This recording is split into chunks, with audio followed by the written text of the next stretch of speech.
Zo'n 200 deelnemers doggen mij om de laatste autocross van dit seizoen in Kolm. Het is de afsluiter van een nieuwe seizoen van de organisatie De NAC.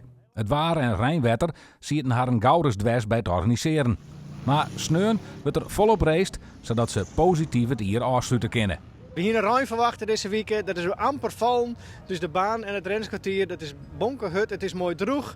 We hebben meer dan 200 deelnemers. En geen tocht eigenlijk van dit keer terug. En we zijn hier nu met duizenden mensen staan we hier nu. Dat is geweldig. Het is gewoon super. Marco Kramer van Halm stiet mij treien van zijn fjouwerzwannen op de cross in Kolm. De jongste kinderen hier net bij wijzen vanwege orensportverplichting in het Boetelaan. Marco had alle baan het crossen met de breileppel ingetten. Al die Kramers in een crossauto is best bijzonder. We zouden worden bewoond tegen de heel in.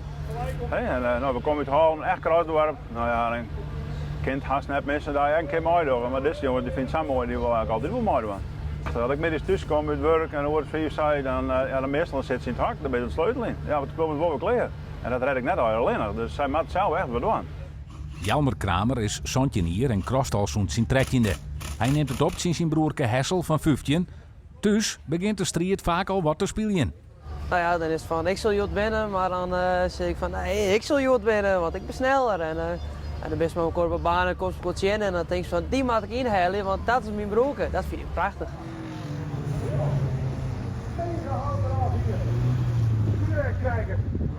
Ik ben wel zo op kop gegaan, mijn broer kijkt wel. En nou ja, dan is het van, ja maar toen ik stond op mijn kop, toen reed ik die voorbij. Ja, maar dat helpt niet.